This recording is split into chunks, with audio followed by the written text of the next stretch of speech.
गौरी कवरी नदी के किनारे बहुत ही ज्यादा उदास बैठी हुई थी। सोना चिड़िया गौरी कवरी के पास आती है और उससे पूछती है। गौरी बहन, खैर तो है? आप इतनी ज्यादा चुपचाप बैठी हैं, इतनी ज्यादा उदास बैठी हैं, क्या हुआ? आपको आज से पहले मैंने इतना खामोश बैठे हुए कभी नहीं देखा। सोना बहन, क्या बताऊं मैं आपको, मैं बहुत ही ज्यादा परेशान हूँ। मेरा बेटा है ना बंटी, अब वो जवान हो गया है। मैं बहुत दिनों से उसके लिए एक कवि तलाश कर रही हूँ, लेकिन अपने जंगल में तो कोई अच्छी कवि मिली ही नहीं मुझे। गौरी बहन, अगर आपको बुरा ना लगे तो मैं एक बात कहूँ? हाँ हाँ सोना, बुरा मानने वाली क्या बात है इसमें? तुम बताओ, क्या बताना चाहती हो? गौरी बहन, मेरी माँ वाले जंगल में एक कवि रहती है, मुन्नी नाम है उसका। अगर आपको बुरा न लगे तो मैं आपके बेटे बंटी की उससे बात चलाती हूँ। वो काम काज तो सारा कर लेती है ना? घर का काम काज तो करना आता है ना उसको सारा? दाना भी ढूंढना आता है ना उसको? हाँ हाँ गौरी बहन, वो सारा काम कर लेती है, लेकिन एक बात मैं पहले ही आपको बता दूं, वो बिन माँ बाप की बेटी है। दहेज वो कुछ नहीं दे सकेंगे, उसके माँ बाप नहीं है, वो अनाथ बच्ची है। कोई बात नहीं सोना, हम अभी चलते हैं, बल्कि मेरे बेटे बंटी को भी साथ ले लेते हैं। हम अभी चल के उस कवि को देख आते हैं, बल्कि अगर पसंद आती है तो ब्याह कर साथ ही ले आते हैं।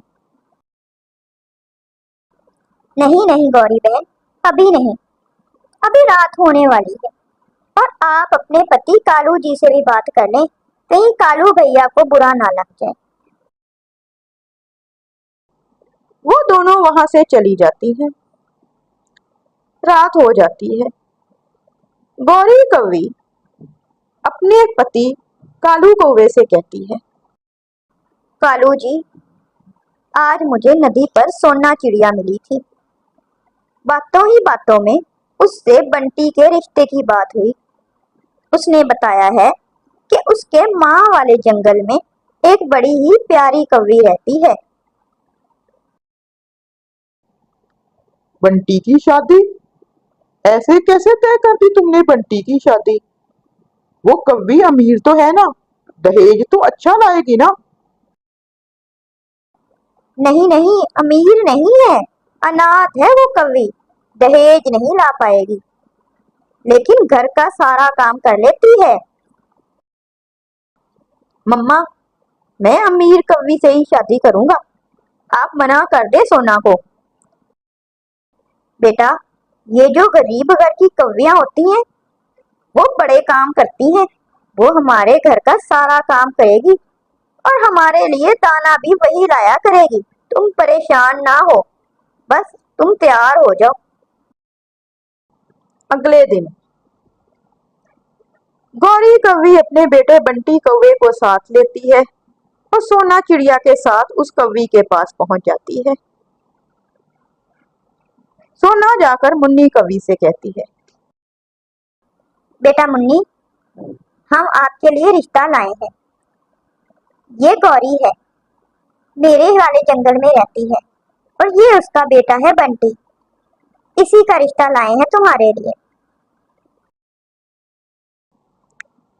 मुन्नी कवि शर्मा जाती है। मुन्नी कहती है।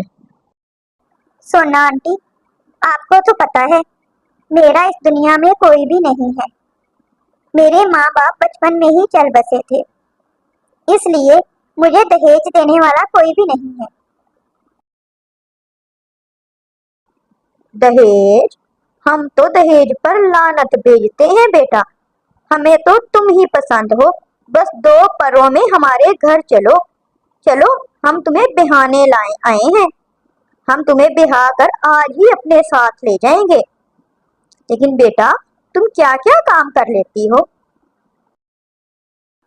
आंटी, मैं खाना ढूंढ लेती हूँ,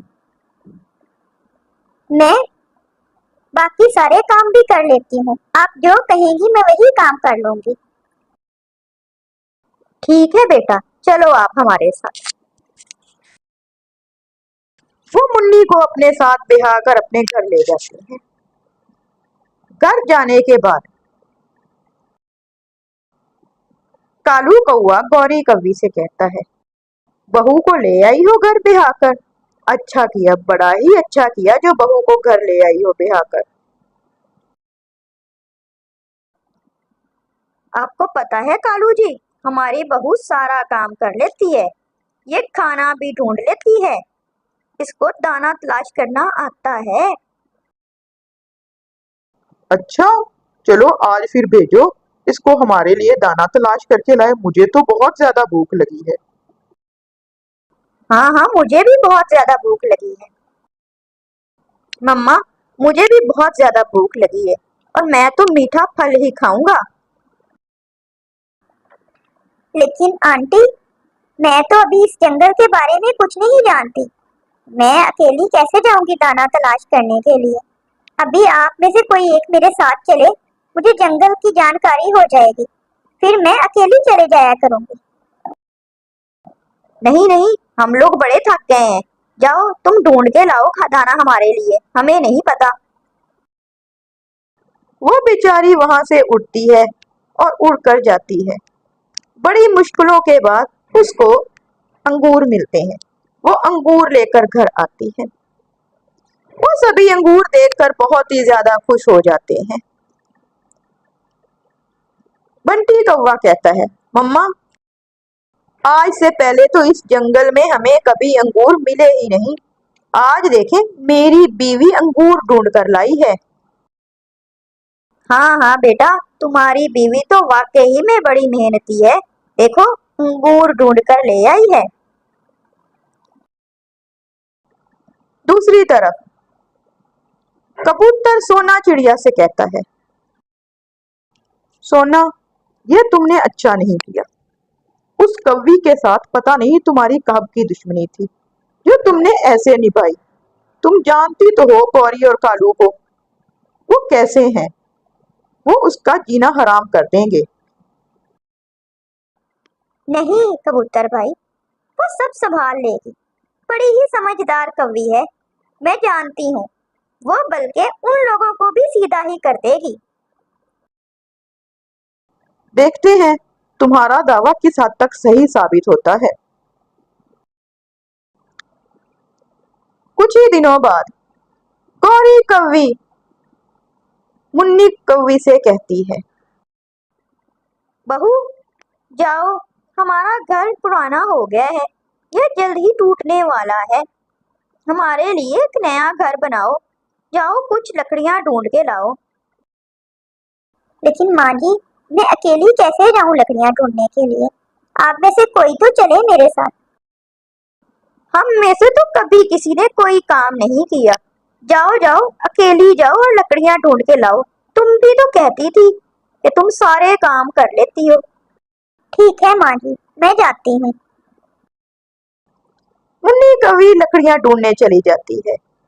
पीछे से कालू कौवा गौरी कौवी से कहता है, गौरी, ये तो लड़ाई करने का कोई बहाना ही नहीं देती। पता नहीं किस मिट्टी से बनी है। लगता है वाकई ही हम अच्छी कवि ढूंढ के लाए हैं। सारा दिन हमारी खिदमत करती है और चुपचाप रहती है, कोई बात नहीं बोलती। हाँ कालू जी, कह तो आप ठीक रहे हैं। शाम होने तक मुन्नी कौवी घर बनाकर तैयार कर देती है। वो सब उसी घर के पास ही बैठे होते हैं कि सोना चिड़िया उनके पास आती है और आकर मुन्नी कौवी से पूछती है, मुन्नी बेटा, आप खुश तो हो ना? आप ठीक है ना?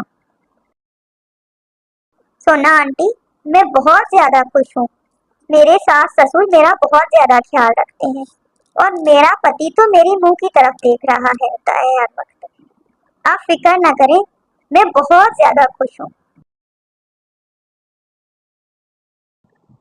ये सुनकर गौरी और कालू को बहुत ज्यादा शर्मिंदगी होती है और वो आपस में बैठकर तहैया करते हैं कि आज के बाद से वो मुन्नी को अपनी बेटी बनाकर रखेंगे।